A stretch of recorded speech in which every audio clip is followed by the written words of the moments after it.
guys, this is my super professional intro to my Blockheads trunk show. I have laid out the last 2 years of finished quilts that I have from Blockheads on my bed.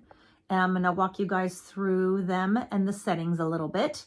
And this was the best way I could photo some of the quilt and me. Because as we all know, selfies are not my thing. And no one else is at home to help me. So let me turn this around and we'll talk through. Okay. So I'm back and I'm going to show you guys the 2 quilts that we have completed. This was last year's, and then the one underneath is the first year that we did it. Blockheads has been going for 5 years now. I think this is year number 6, but this is my 3rd time participating. So this was last year's project sampler, and we chose a uniform block, 9-inch, and we did all of the various weekly blocks in a 9-inch. We did skip some, but this is a good sampling variety of each of the blocks. We chose a red and green palette for the blocks, and then we chose this MODA Chambray, my favorite blue chambray, and I will put that in comments as to what it is in case you are in search of it. And then did sashing of a lot of different cream prints. As you can see, there's some little X's, my eyelet, little tiny prints from a lot of different MODA designers for the sashing to add a little bit more sparkle to the quilt.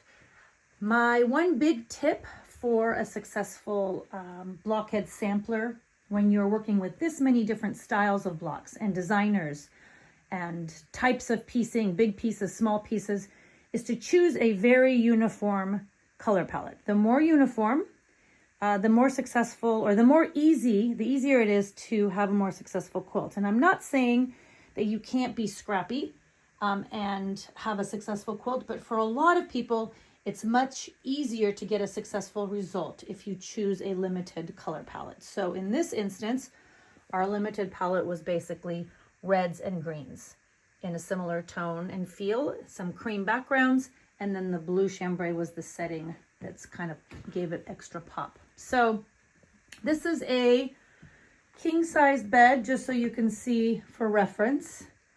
And all of the info on the setting and everything else from last year is still on my blog. So if you want to go in search of it, you absolutely can and use it for your layout for this year if you want. Okay, I'm going to remove this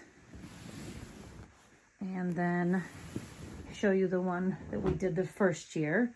This was a little bit more of a masterpiece kind of moment. We did a variety of sizes of blocks from 12 inches all the way down to some 3, I believe. Each week we did a different size depending on where we wanted it to go in our setting.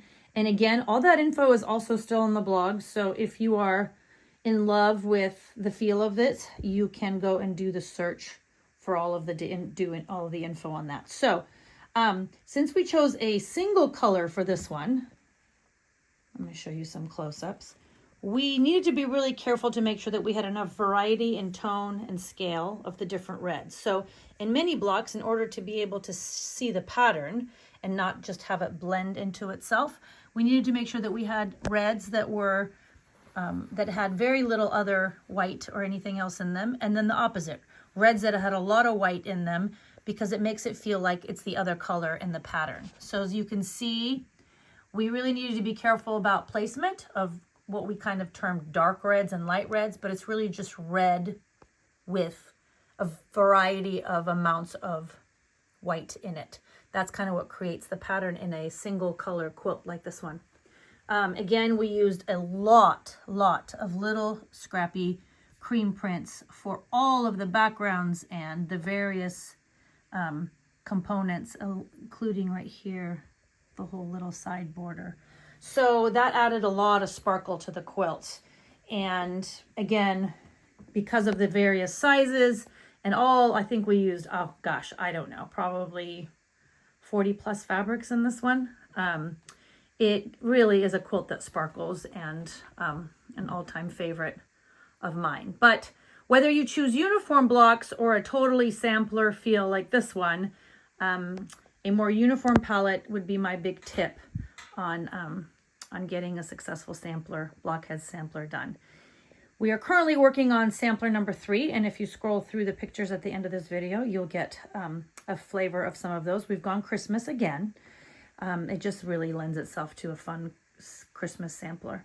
And we have all the info for that on the blog as well, with all the individual designers who are working on that. So thank you for joining me on this Saturday Social Blockheads Trunk Show. And I hope that you go visit all the other people who are participating. I have all their info down in the comments and at the end of the video. And we have Sherry and Corey and Robin and Lisa and MODA Blog, I think, and Heather. Hopefully I'm not missing anyone who are sharing, but all of the info and their addresses are down below. So I hope you guys enjoyed this little visual treat. Hope you guys have a wonderful Saturday. Thanks.